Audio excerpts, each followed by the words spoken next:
Rights and duties of a partner after a change in the firm. Change का क्या मतलब है, पढ़ भाई। A change in the constitution of firm, that is admission, retirement, death, or on the expiry of the firm of the term of firm, that is partnership for fixed duration to partnership at will, or even when the firm has taken up additional ventures after the completion of the work for which the firm was constituted, slash a change in the nature of business. देखो, अपन topic क्या पढ़ रहे हैं कि sir यदि firm में कोई change हो जाता है, ये पार्टनरशिप फर्म ऑलरेडी बनी हुई है, इसमें कोई चेंज हो जाता है। चेंज के अलग अलग मीनिंग है।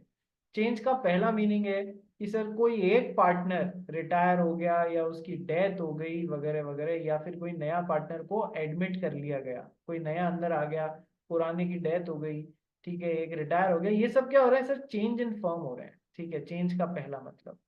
चेंज का दूसरा मतलब क्या होता है सर, दूसरा क्या मतलब हो सकता है कि सर पार्टनरशिप है ना, फिक्स्ड ड्यूरेशन वाली पार्टनरशिप थी, यानी कि 5 साल के लिए बनाई गई थी, लेकिन पार्टनर्स की आपस में ऐसी पटी कि इन्होंने आपस में 5 साल बाद में भी इस पार्टनरशिप को कंटिन्यू करने का इच्छा रखा। तो सर अब ये पार्टनरशिप फॉर फिक्स ड्यूरेशन किस में कन्वर्ट हो गई, पार्टनरशिप एट विल में कन्वर्ट हो गई, यानी कि जब तक पार्टनर्स की इच्छा होगी तब तक चलाई जाए। ठीक है। चेंज का तीसरा मतलब क्या हो गया कि सर कई बार पर्टिकुलर पार्टनरशिप होती है, ये सी पॉइंट क्या बोलना चाह रहा है, पर्टिकुलर पार्टनरशिप होती है। पर्टिकुलर पार्टनरशिप क्या होती है महक, what is particular partnership sir महक? की कोई पर्टिकुलर वर्क के लिए पार्टनरशिप फॉर्म जो हुई है। कोई एक पर्टिकुलर काम के लिए ही वो पार्टनरशिप बनाई गई है, और जब वो काम खत्म हो जाएगा तो पार्टनरशिप भी खत्म हो जाएगी। ठीक है, लेकिन सर काम तो खत्म हो गया, लेकिन पार्टनर्स को एक दूसरे का साथ बहुत पसंद आया, तो उन्होंने कहा नहीं नहीं अपन आगे कंटिन्यू करेंगे भाई। तो वो किस में कन्वर्ट हो जाती है, पार्टनरशिप एट विल में कन्वर्ट हो जाती है। तो पॉइंट सी वही है, even when the firm has taken up additional ventures after the completion of the work for which the firm was constituted, और a change in nature of business of the firm. ठीक है। चौथा example क्या हो गया change का कि sir पहले बिजनेस कुछ और था, या बाद में नेचर ऑफ बिजनेस कुछ और हो गया। तो ऐसे कोई भी चेंज हो रहा है फर्म में, तो सर उस चेंज के बाद में पार्टनर्स की राइट्स और ड्यूटीज क्या रहेंगी सर, वो भी चेंज होंगी क्या? कि सर देखो, in the above cases whatever in the above cases, whatever mutual rights and duties were there before such a change event would continue to carry on after such changes to the extent possible। या तो change करते समय ही वो लोग आपस में decide कर लें कि इस चेंज का इफेक्ट हमारे पार्टनरशिप एग्रीमेंट, हमारे प्रॉफिट शेयरिंग रेशो, ब्ला ब्ला ब्ला ब्ला काम करने के तरीके पे ही होगा, या तो वो खुद पार्टनरशिप एग्रीमेंट में उन चेंजेस को इनकॉर्पोरेट कर लें जो इन चेंजेस के कारण आ रहा है, इफेक्ट आ रहा है, उसको खुद बता लें। यदि कुछ बताया नहीं और कोई भी तरीके का इन 1 2 3 4 जो अभी चेंज पड़े उनमें से कोई भी चेंज हो रहा है, तो सर पार्टनर्स की जो आपस की ड्यूटीज और राइट्स हैं वो टू दी एक्सटेंट पॉसिबल, जहां तक पॉसिबल हो सकता है, सेम ही रहेंगी जो चेंज से पहले वाली थी। सेम ही रहेंगी जो चेंज से पहले वाली थी, उनकी राइट्स और उनकी ड्यूटीज। यानी पहले भी 25% प्रॉफिट शेयर कर रहे थे, और कुछ लिखा नहीं है चेंज के बाद में, तो बाद में भी 25% ही शेयर करेंगे प्रॉफिट्स। ठीक है, बात समझ में आ गई? तो टू दी एक्सटेंट पॉसिबल वो सेम ही रहने वाला है, आ, यदि कोई स्पेसिफिकली कुछ मेंशन नहीं किया गया है, तो इन चेंजेस के बाद में भी पार्टनर्स के आपस की राइट्स और ड्यूटीज भी सेम ही रहने वाली है। अब नेक्स्ट पॉइंट क्या आ रहा है भाई, नेक्स्ट पॉइंट आ रहा है authority of a partner. Authority of a partner जो होती है, पार्टनर को काम करने के लिए कुछ अथॉरिटी मिलनी चाहिए। Yes sir. तो सर वो कहाँ से आएगी कि सर वो अथॉरिटी पार्टनरशिप एग्रीमेंट से आती है। Yes sir. और भी तरीके से आती है कि सर या तो एक्सप्रेसली पार्टनरशिप एग्रीमेंट में बताई गई हो, express authority of a partner, expressed in words, और एक्सप्रेस्ड इन वर्ड्स ओरल और इन राइटिंग, कैसे भी पर बोल के बता दी गई कि भाई तुझे काम करने के लिए इतनी इतनी अथॉरिटी है। Mister X Y Z 3 partners हैं, बोला हर पार्टनर को काम करने के लिए इतनी इतनी अथॉरिटी है। तो sir authority of a partner जो है या तो एक्सप्रेसली पार्टनरशिप एग्रीमेंट में डिफाइन हो जाएगी, या फिर उनको कुछ कानून की तरफ से भी अथॉरिटीज मिलती हैं जो भले ही पार्टनरशिप एग्रीमेंट में नहीं लिखी हुई हो, भले ही पार्टनरशिप एग्रीमेंट में नहीं लिखी हुई हो, तो भी लॉ बोलता है कोई भी पार्टनरशिप फॉर्म हो उनको ये उनमें पार्टनर्स को ये अथॉरिटी मिलेगी, implied authority of a partner of the firm, उनको ये मिलेगी ही मिलेगी। मेन क्वेश्चन किस पोर्शन से आता है रे? क्वेश्चन इन पोर्शन से आता है, explain the implied authorities of a partner in a firm. यानी कि भले आपने एग्रीमेंट में नहीं लिखी तो भी क्या क्या मिलेगी कि सर ये मिलेगी। ये बहुत इंपॉर्टेंट क्वेश्चन है। मैंने क्या कहा, चैप्टर नंबर 2 में से भर भर के टॉपिक्स हैं जिन पे क्वेश्चंस बनते हैं। ऐसा मतलब नहीं है कि चैप्टर 1 में से नहीं बनेगा। चैप्टर 1 में अकेला ये 2-3 धमाकेदार टॉपिक हैं। क्या? कि sir minor as a partner, उस पे से क्वेश्चन आ जाएगा। पार्टनरशिप की डेफिनेशन, भाई बताओ ये पार्टनरशिप है या नहीं है, हर चैप्टर में से क्वेश्चन बनेगा रे। ठीक है। सो एक्सप्रेस अथॉरिटी और इम्प्लाइड अथॉरिटी, कि कौन से काम with in the implied authorities आते हैं, यानी कि भले ही पार्टनरशिप एग्रीमेंट में नहीं लिखा हो, हर पार्टनर को ये काम करने का पूरा अधिकार रहेगा।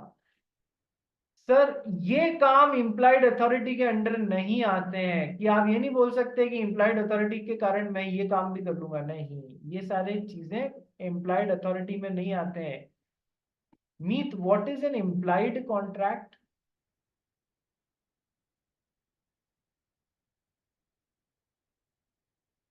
मीत को तो मेरे चलता से है, पूछा। अरे मेरा नाम ले रहे हैं क्या? Meet what is an implied contract?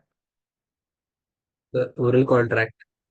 Oral contracts, Meet कह रहा है कि सर ओरल कॉन्ट्रैक्ट्स रिटर्न को written implied written contracts contract. बोलते हैं। क्या हुआ मीत?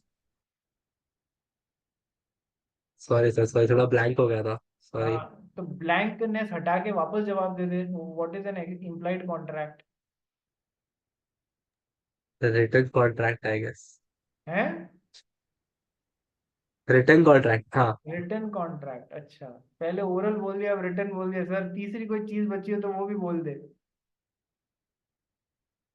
नहीं नहीं, फाइनल, ये फाइनल है। ये फाइनल है सर। ओके सर, अब तो टॉस कर दिया, अब नाप लिया, इंची टेप लेके नाप लिया, अब चेंज नहीं कर सकता हूँ। 20 इंच निकला है सर, ठीक है, अब चेंज नहीं हो सकता। ठीक है। क्या है ना, अब जब भी मैं ये टर्म बहुत काम आने वाली है, वापस सुन लो रे, गलत बोला है तूने। इम्प्लाइड कॉन्ट्रैक्ट का मतलब क्या होता है? जब भी वर्ड इम्प्लाइड कॉन्ट्रैक्ट या इम्प्लाइड एग्रीमेंट सुने ना, मीत तेरे को किसको, अरे यार चालू कर ले वीडियो अपना, तेरे को किसको याद करना है? तेरे को महक को याद करना है। ठीक है। महक रेलवे स्टेशन पे खड़ी हुई है। कौन से रेलवे स्टेशन पे? सूरत रेलवे स्टेशन पे। ठीक है। क्या लेके खड़ी हुई है, कि क्या करने गई है? कि सर शादी अटेंड करने गई है। और जब महक शादी अटेंड करने जाएगी तो महक क्या करेगी? महक 4 बैग ही साथ में और 4 बैग ही साथ में लेके जाएगी। याद आ रहा है ये एग्जाम्पल या नहीं आ रहा है? एक कुली आता है और सडनली बिना कुछ इससे पूछे 8 बैग उठा के ले जाने लगता है। तो इम्प्लाइड ऑफर दिया है, मैं आपका सामान बाहर तक ले जाता हूँ, आप मुझे पैसे दे दो, और ये भी चुपचाप उसके पीछे चल ली, तो इसने भी implied acceptance. Implied made through conduct of the parties, not through words oral और written, but made through conduct of the parties without using any words. आगे समझ में लिखना हो तो कैसे लिखेंगे? ऐसा एग्रीमेंट या कॉन्ट्रैक्ट या offer which is made through conduct of the parties, not through words oral और रिटन। एक्सप्रेस कॉन्ट्रैक्ट क्या होता है? Express contracts are those contracts which are made using words either in oral or in writing. तो अपने आप को express करना है, तेरे को मम्मी के सामने खुद की फीलिंग्स एक्सप्रेस करनी है, तो शब्दों का इस्तेमाल करेगा या नहीं करेगा? चाहे बोलते हुए, चाहे उनको लेटर में लिखते हुए। जहां शब्द इस्तेमाल कर लिए वो हो जाएगा एक्सप्रेस कॉन्ट्रैक्ट। जहां शब्दों का इस्तेमाल नहीं हो, खुद से आ गए, वो हो जाता है implied contract. So implied authority of a partner, sir जहां हमने यूज नहीं लिया कोई भी शब्द पार्टनरशिप एग्रीमेंट में, पर ये वो वाली अथॉरिटीज हैं जो कि खुद कानून, लॉ पार्टनर्स को देता है कि आपको ये सारी इंप्लाइड अथॉरिटीज मिलेंगी। तो कौन कौन सी इंप्लाइड अथॉरिटीज हैं और कौन कौन सी इंप्लाइड अथॉरिटीज नहीं है, ये हमको पढ़ना रहेगा। बात समझ में आ गई? Yes sir. नमित शाह बोल, क्या डाउट है? सर अगर ऐसा हुआ कि इम्प्लाइड इम्प्लाइड कॉन्ट्रैक्ट में अभी एक पार्टी है जो सर्विस देती है, अभी इसने सर्विस दे दिया, बट जो दूसरी पार्टी है जिसको जिसको दिया है उसको चाहिए ही नहीं, बट अभी वो सर्विस तो मिल चुका है, तो वो क्या पार्टी को फिर पे करना पड़ेगा सेकंड पार्टी को उस सर्विस के देख लिए? देख है ना, इम्प्लाइड ऑफर का इम्प्लाइड एक्सेप्टेंस भी होना चाहिए, ऑफर का एक्सेप्टेंस भी होना चाहिए, तो वो इम्प्लाइड कॉन्ट्रैक्ट बनता है।